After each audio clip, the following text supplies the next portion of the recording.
વિદ્યાર્થી મિત્રો, ભૌતિક વિજ્ઞાનના પ્રકરણ 3ના દાખલાના ઓનલાઈન લેક્ચર 3માં આપનું હાર્દિક સ્વાગત છે.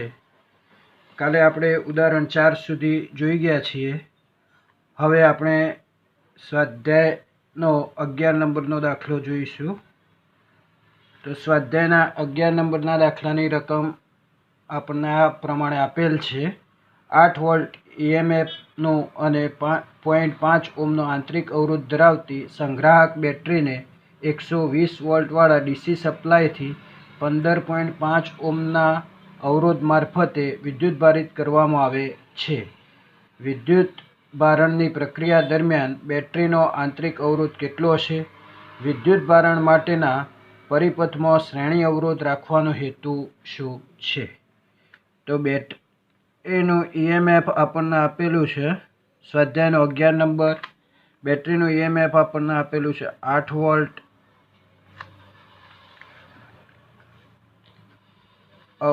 આંતરિક અવરોધ R 0.5 ઓહ્મ આપેલો છે.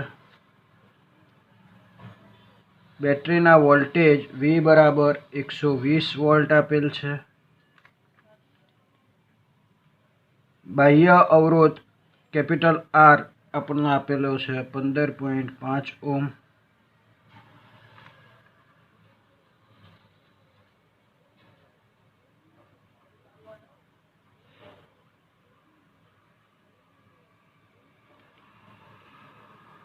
અને આપણે શોધવાનો છે ટર્મિનલ વોલ્ટેજ V'.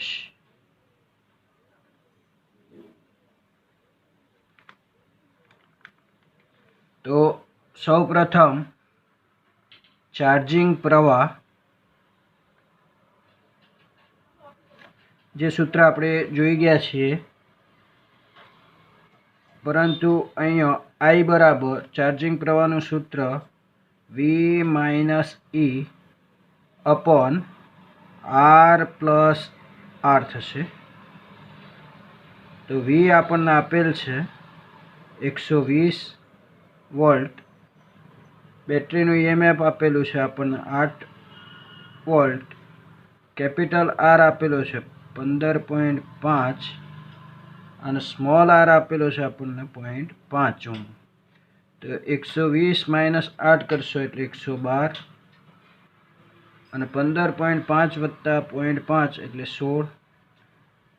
ભાગાકાર કરશો એટલે તમને ચાર્જિંગ પ્રવાહ મળશે I બરાબર 7 એમ્પિયર.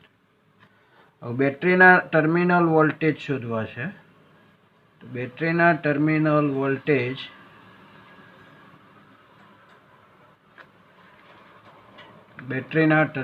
વોલ્ટેજ તો એ બે રીતથી શોધી શકાય છે. એક V' = E plus IR. Plus ચિહ્ન ક્યારે વાપરવું? તો બેટરી જ્યારે ચાર્જ થતી હોય તો એ દરમિયાન V' બરાબર E પ્લસ IR સૂત્રનો ઉપયોગ થશે. તો EMF આપેલું છે 8, I આપણે લાવ્યા છીએ 7, આંતરિક અવરોધ આપણને આપેલો છે 0.5. તો 8 અને 7 × 35 એટલે 3.5 એટલે V' આપણને મળશે 11.5 વોલ્ટ. આ V' બીજી રીતે પણ શોધી શકીએ છીએ. જો ડિસ્ચાર્જ થતી હોય બેટરી તો એ વખતે સૂત્ર આ રીતે વાપરી શકાય. V' અથવા V - IR થશે. પણ એ દરમિયાન આંતરિક અવરોધની જગ્યાએ બાહ્ય અવરોધ લેવાનો થશે. તો V આપણે લઈશું 120, I આપણે લઈશું 7 અને કેપિટલ R આપણને આપેલો છે 15.5. તો 120 ઓછા 108.5 થશે. એટલે આપણને જવાબ મળશે 11.5 વોલ્ટ. અને એને આપણને પ્રશ્ન આગળ એવો પૂછ્યો છે કે વિદ્યુત ભારણ માટેના પરિપથમાં શ્રેણી અવરોધ રાખવાનો હેતુ શું છે? તો શ્રેણી અવરોધ વડે ચાર્જિંગ પ્રવાહને નિયંત્રિત કરી શકાય છે. તેથી તેની ગેરહાજરીમાં પ્રવાહ ખૂબ જ ઊંચો હોય છે. તો શ્રેણી અવરોધ રાખવાનો હેતુ શું છે? તો શ્રેણી અવરોધ વડે પ્રવાહને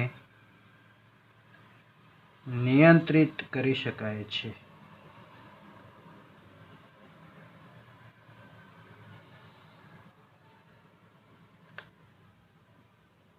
તેની ગેરહાજરીમાં જો શ્રેણી અવરોધ ના જોડીએ પ્રવાહ ખૂબ જ ઊંચો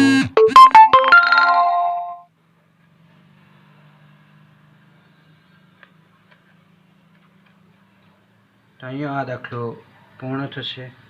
હવે સ્વાધ્યાયનો 12 નંબરનો દાખલો. તો એક પોટેન્શિયોમીટર રચનામાં 1.25 વોલ્ટની એક બેટરી તારના 35 સેન્ટીમીટર અંતરે તટસ્થ બિંદુ આપે છે. હવે આ કોષને બદલીને બીજો કોષ લગાવતો તટસ્થ બિંદુ ખસીને 63 સેન્ટીમીટર આગળ મળે છે. તો બીજા કોષનું EMF કેટલું હશે? તો આ પોટેન્શિયોમીટર રચનાના બે ઉપયોગો છે. એક પોટેન્શિયોમીટરની મદદથી આપણે આંતરિક અવરોધ શોધી શકીએ છીએ અને બીજું પોટેન્શિયોમીટરની મદદથી વિદ્યુત કોષોની સરખામણી કરી શકાય છે. તો અહીંયા જે તટસ્થ બિંદુની વાત કરી છે, તો તટસ્થ બિંદુ કોને કહેવાય?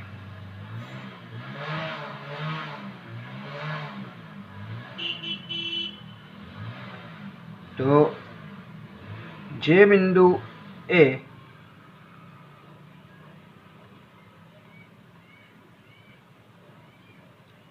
બેટરીમાંથી વહેતો પ્રવાહ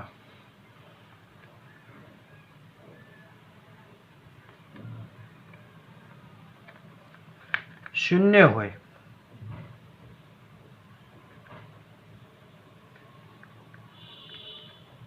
તે બિંદુને તટસ્થ બિંદુ કહે છે. તટસ્થ બિંદુને અંગ્રેજીમાં નલ પોઈન્ટ કહેવાય. તો હવે આપણે આ દાખલો જોઈશું.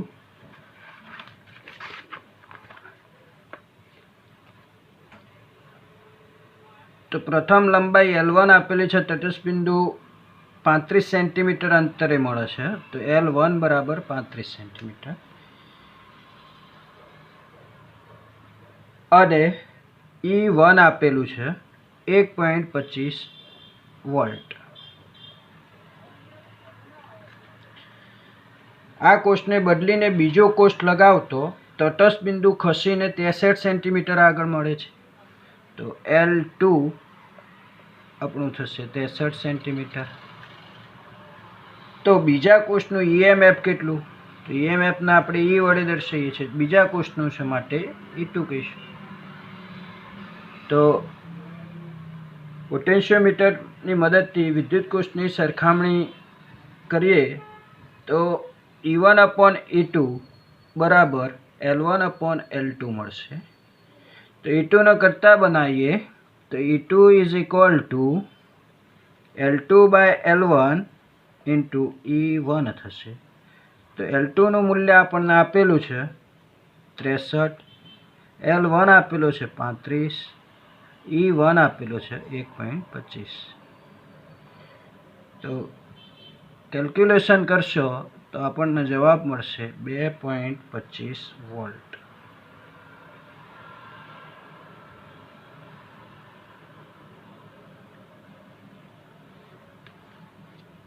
સ્વાધ્યાયનો 13 નંબરનો દાખલો આપણે જોઈશું. તો સ્વાધ્યાયના 13 નંબરના દાખલાની અંદર રકમની અંદર આ પ્રમાણે છે. કોપર સુવાહકમાં મુક્ત ઇલેક્ટ્રોનોની અંદાજિત સંખ્યા ઘનતા 8.5 × 1028 મીટર માઇનસ ક્યુબ છે। આવા ઇલેક્ટ્રોનને 3 મીટર લાંબા તારના એક છેડાથી બીજા છેડા સુધી ડ્રિફ્ટ થતો કેટલો સમય લાગશે? તારના આડછેદનું ક્ષેત્રફળ 2 × 10⁻⁶ મીટર સ્ક્વેર અને તેમાંથી 3 એમ્પિયર જેટલો પ્રવાહ વહે છે। તો રકમની અંદર આપણને સંખ્યા ઘનતાને સ્મોલ n વડે દર્શાવાય। તો સંખ્યા ઘનતા small n is equal to 8.5 × 10⁻+28 metre minus cube. સંખ્યા ઘનતા સમજૂતી માટે એકમ કદ દીઠ મુક્ત ઇલેક્ટ્રોનની સંખ્યાને શું કહેવાય? એકમ કદ દીઠ મુક્ત ઇલેક્ટ્રોનની સંખ્યાને સંખ્યા ઘનતા કહે છે। તો સંખ્યા ઘનતાનું સૂત્ર લખવું હોય તો small n is equal two એકમ કદ છે એટલે કદ છેદમાં આવશે, મુક્ત ઇલેક્ટ્રોનની સંખ્યા એને કેપિટલ n કહેવાય, એના આધારે એનો એકમ n એ મુક્ત ઇલેક્ટ્રોનની સંખ્યા છે એટલે એને એકમ ના હોય પણ કદનું એકમ મીટર ક્યુબ થાય એટલે 1/મીટર ક્યુબ એટલે મીટર માઇનસ ક્યુબ એકમ થશે। આ માહિતી સમજૂતી માટે આપેલ છે એટલે લખવાની જરૂર નથી। લંબાઈ L આપેલી છે 3 મીટર। કેટલો સમય લાગશે તો t શોધવાનો છે। આડછેદનું ક્ષેત્રફળ એ આપેલ છે 2 × 10⁻⁶ મીટર સ્ક્વેર। પ્રવાહ I આપેલો છે 3 એમ્પિયર। તો વિદ્યુત પ્રવાહ I બરાબર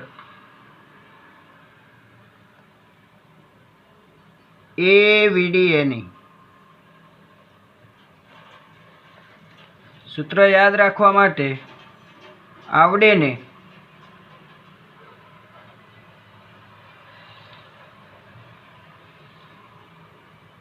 અથવા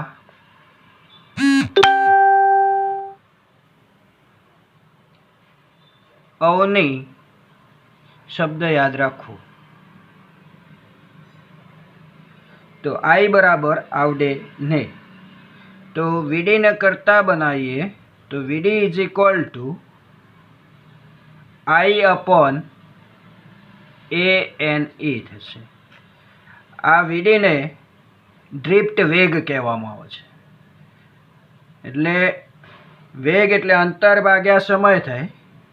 તો અંતર એટલે L અને સમય એટલે T, એટલે VD બરાબર L/T થશે અને I/ANE। કયા સૂત્રનો ઉપયોગ કર્યો?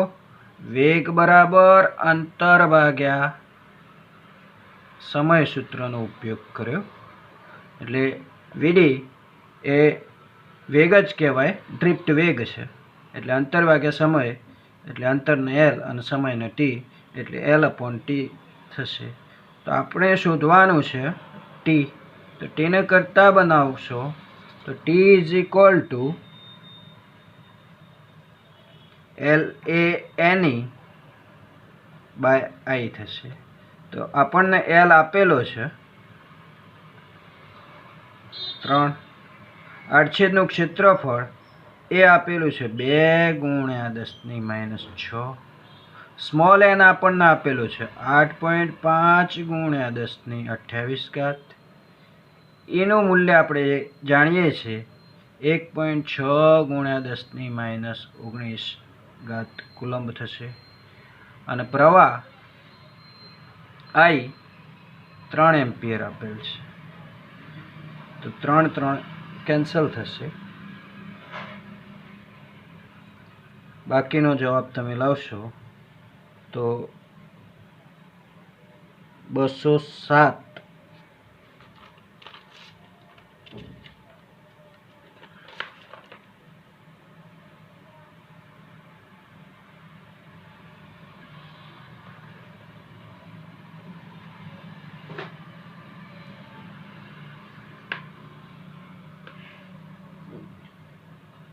કેલ્ક્યુલેશન જોઈ લઈએ તો એનો જવાબ થશે 2 × 8.5 ગુણ્યા 1.6 એટલે 27.2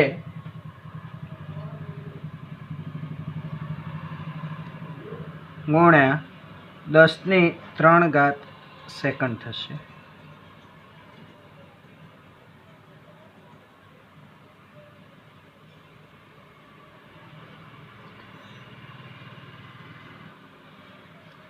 અને જો કલાક મિનિટ અને સેકન્ડમાં જવાબ લખવો હોય તો t બરાબર 7 કલાક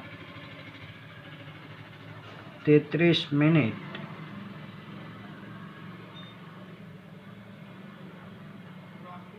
18 સેકન્ડ લખી શકાય. બરાબર. તો સ્વાધ્યાયનો 13 નંબરનો દાખલો પણ અહીંયા પૂર્ણ થશે. ત્યારબાદ આપણે સ્વાધ્યાયનો 14 નંબરનો દાખલો જોઈશું. તો પૃથ્વીની સપાટી પર ઋણ વિદ્યુતભારની પુષ્ઠ ઘનતા 10⁻⁹ કુલમ્બ મીટર -2 છે. વાતાવરણના ટોચના ભાગ અને સપાટી વચ્ચેના 400 કિલોવોલ્ટ સ્થિતિમાનના તફાવતને પરિણામે વાતાવરણના નીચેના ભાગની ઓછી વાહકતાના કારણે આખીએ પૃથ્વી પર ફક્ત 1800 એમ્પિયર જેટલો પ્રવાહ રચાય છે.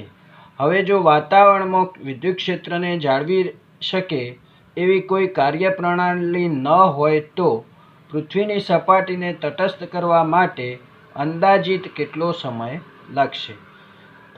વાસ્તવમાં આવું કદાપી થશે નહીં, કારણ કે પૃથ્વીના જુદા જુદા ભાગમાં સતત થતી વીજળી અને ગાજવીજ સાથેના વાવાઝોડાને કારણે સતત વિદ્યુતભાર ઠાલવતા રહે છે.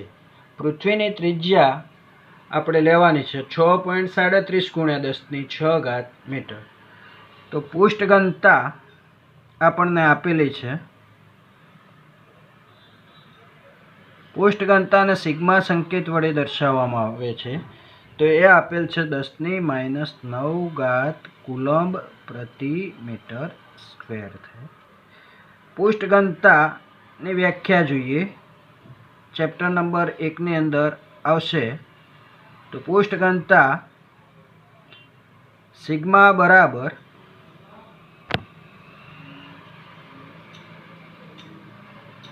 Q/A કહેવાય. વ્યાખ્યા આપવી હોય તો એકમ ક્ષેત્રફળ દીઠ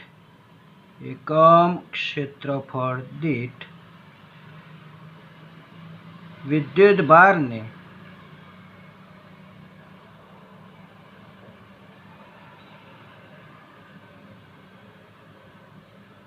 પુષ્ઠ ઘનતા કહે છે. એટલે પુષ્ઠ ઘનતા સિગ્મા સંકેત વડે દર્શાવે છે, જેનો એકમ ક્યુનો એકમ કુલમ્બ અને આડછેદનું ક્ષેત્રફળ એનો એકમ મીટર સ્ક્વેર, એટલે કુલમ્બ પ્રતિ મીટર સ્ક્વેર એનો એકમ થશે. એટલે એ આપણે લખવાની જરૂર નથી, આ તો સમજૂતી આપી છે તમને. તો સિગ્મા આપેલ છે.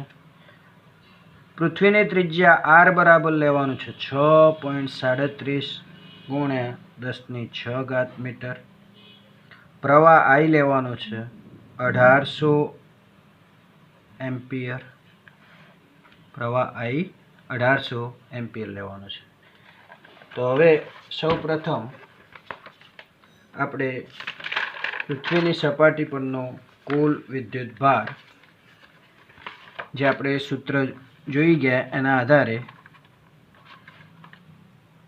પૃથ્વીની સપાટી પરનો કુલ વિદ્યુત ભાર ક્યુ બરાબર સિગ્મા એ થશે. શાના આધારે? તો સિગ્મા બરાબર ક્યુ બાય એ સૂત્ર હતું, તો ક્યુને કરતા બનાવ્યો, તો ક્યુ બરાબર સિગ્મા એ થશે. પૃથ્વીને આપણે ગોળા તરીકે લઈએ તો ગોળાની સપાટીનું ક્ષેત્રફળ 4πr² થશે.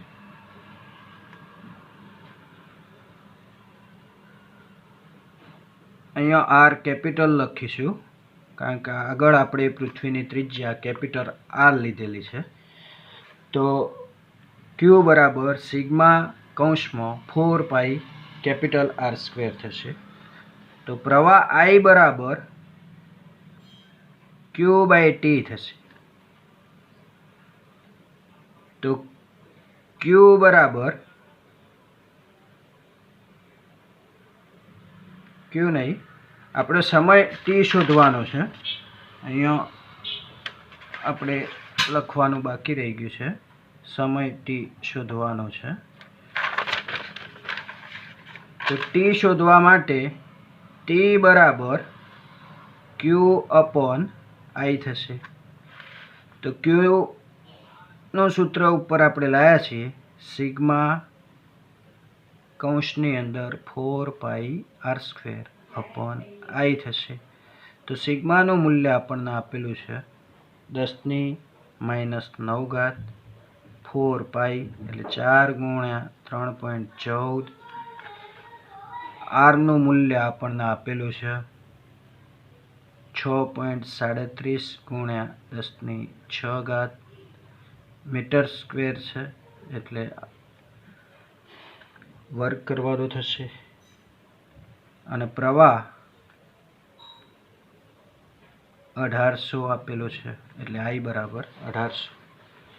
તો ગણતરી કરશો તો 0.28313 × 10⁻³ થશે. 10⁶ નો વર્ગ કરશો એટલે 10⁻12. 10⁻12માંથી 9 બાદ થશે એટલે 10⁻³ પ્લસ મળશે.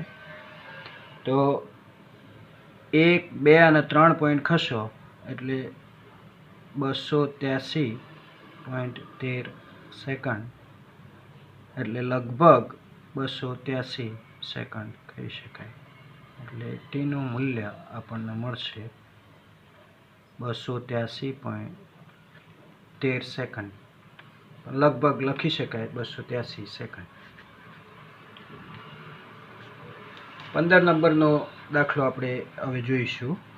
દરેકને 2 વોલ્ટ જેટલું EMF અને 0.015 ઓહ્મ જેટલો આંતરિક અવરોધ હોય તેવા 6 લેડ એસિડ પ્રકારના ગૌણ વિદ્યુત કોષોને શ્રેણીમાં જોડી 8.5 ઓહ્મ અવરોધ સાથે ઉદ્ગમ તરીકે જોડવામાં આવે છે. ઉદ્ગમમાંથી ખેંચાતો પ્રવાહ અને ટર્મિનલ વોલ્ટેજ કેટલા હશે? બીજા પ્રશ્નની અંદર કીધું છે કે લોબા વપરાશ બાદ એક ગૌણ વિદ્યુત કોષનું EMF 1.9 વોલ્ટ અને મોટો આંતરિક અવરોધ 380 ઓહ્મ છે. આ કોષમાંથી કેટલો મહત્તમ પ્રવાહ ખેંચી શકાય? શું આ કોષ કારને ચાલુ કરવાની મોટર ચલાવી શકશે? તો સ્વાધ્યાયનો 15 નંબર, એમાં 2 પ્રશ્નો છે. પહેલો પ્રશ્ન, એ પ્રશ્નની વિગતની અંદર 6 લેડ કોષ કીધા છે, એટલે લેડ કોષની સંખ્યા, કોષ એટલે બેટરી જ કહેવાય, એટલે N બરાબર 6 આપેલ છે. જેનું EMF E આપેલું છે 2 વોલ્ટ. એનો આંતરિક અવરોધ R બરાબર 0.015 ઓહ્મ આપેલ છે. પણ એક કોષનો EMF 2 વોલ્ટ છે અને એક કોષનો આંતરિક અવરોધ 0.015 ઓહ્મ છે. તો આવા કેટલા કોષ છે? 6 કોષ છે, અને જે શ્રેણીમાં જોડેલા છે. પરિપથ આપણે જોઈએ, કેપિટલ R આપેલો છે બાહ્ય અવરોધ 8.5 ઓહ્મ, અને I શોધવાનો છે પ્રવાહ અને ટર્મિનલ વોલ્ટેજ વી શોધવાનો છે. જ્યારે બીજા પ્રશ્નની અંદર વિગત એવી આપેલી છે, EMF આપેલું છે 1.9 વોલ્ટ, આંતરિક અવરોધ R નું મૂલ્ય આપેલું છે 380 ઓમ.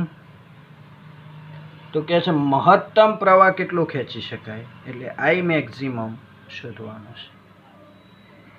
તો સૌ પ્રથમ આપણે પરિપથ જોઈએ તો 6 કોષો શ્રેણીમાં જોડેલા છે. તો આ પ્રથમ કોષ એનો આંતરિક અવરોધ, એ જ રીતે બીજો કોષ એનો આંતરિક અવરોધ, ત્રીજો કોષ એનો આંતરિક અવરોધ, ચોથો કોષ એનો આંતરિક અવરોધ, પાંચમો કોષ એનો આંતરિક અવરોધ, છઠ્ઠો કોષ એનો આંતરિક અવરોધ. તો આ રીતે 6 કોષ શ્રેણીમાં જોડેલા છે. તો આંતરિક અવરોધને દર્શાવવા માટેનો સંકેત એને બોક્સમાં દર્શાવવામાં આવે છે. તો આ 6 કોષનો આંતરિક અવરોધ આપણે બોક્સ વડે દર્શાવીશું.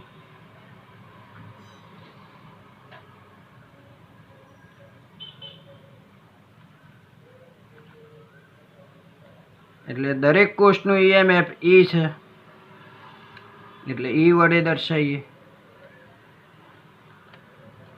દરેક કોષનો આંતરિક અવરોધ સ્મોલ r છે, એટલે સ્મોલ r વડે દર્શાવીએ. તો પરિપથમાં બાહ્ય અવરોધ કેપિટલ R જોડાયેલ છે.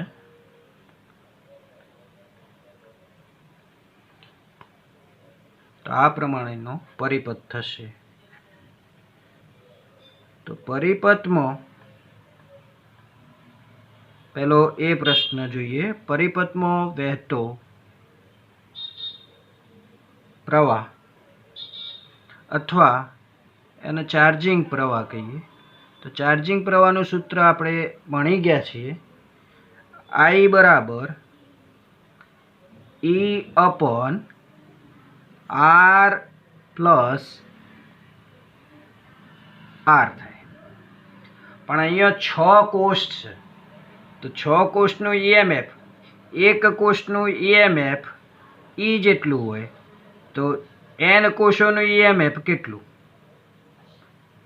તો NE થાય. એટલે આ સૂત્રની અંદર આપણે I બરાબર NE અને એક કોષનો આંતરિક અવરોધ સ્મોલ r છે, તો n કોષોનો આંતરિક અવરોધ કેટલો એના આધારે NR થશે.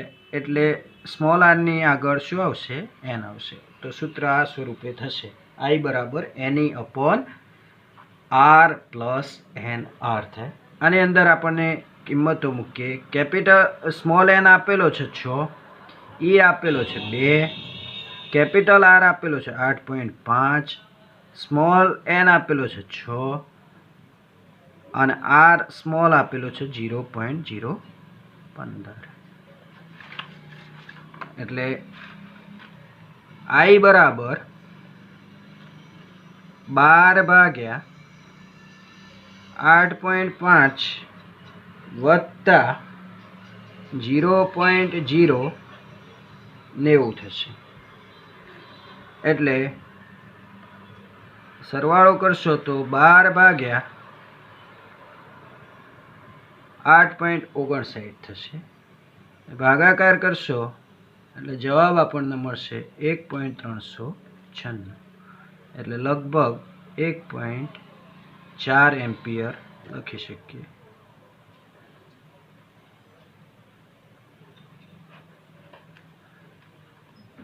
ત્યારબાદ ટર્મિનલ વોલ્ટેજ શોધવાના છે. તો ટર્મિનલ વોલ્ટેજ ઓહમના નિયમના સૂત્રને આધારે V બરાબર IR થાય. તો I આપણે લાયા 1.4, R આપેલો છે 8.5. તો આ બંનેનો ગુણાકાર કરશો તો ટર્મિનલ વોલ્ટેજ 11.9 વોલ્ટ આપણને મળશે। બીજા પ્રશ્નની અંદર એવું કીધેલું છે કે ઈએમએફ E બરાબર 1.9 વોલ્ટ છે, સ્મોલ આર આપેલો છે 380 ઓમ અને મહત્તમ પ્રવાહ શોધવાનો છે। તો ચાર્જિંગ પ્રવાહનું સૂત્ર I બરાબર E/R+R પરથી પ્રવાહ મહત્તમ થવા માટે એટલે કે I બરાબર I મેક્સિમમ થવા માટે બાહ્ય અવરોધ કેપિટલ R બરાબર 0 લેતો।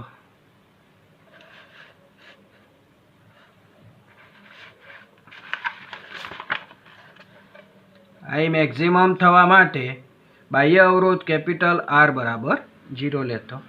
તો કેપિટલ R 0 લઈશું તો આપણું જે સૂત્ર છે એ આ રીતે થશે, I મેક્સિમમ બરાબર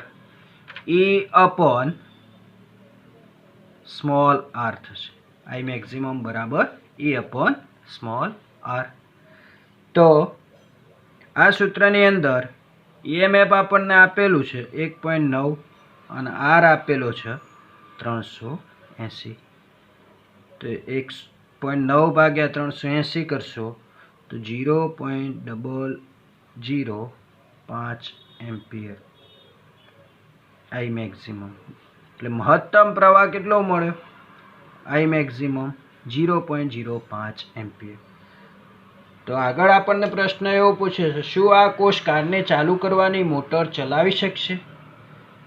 તો આટલા પ્રવાહથી કાર ચાલુ થઈ શકશે નહીં।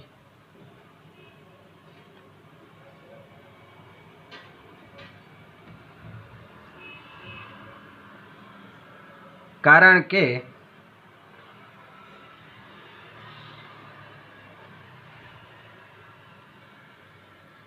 કારને ચાલુ કરવા માટે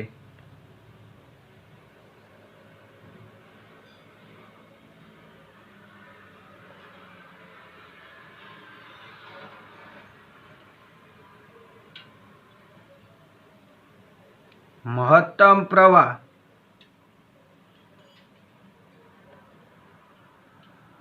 આશરે 100 એમ્પિયર હોવો જોઈએ।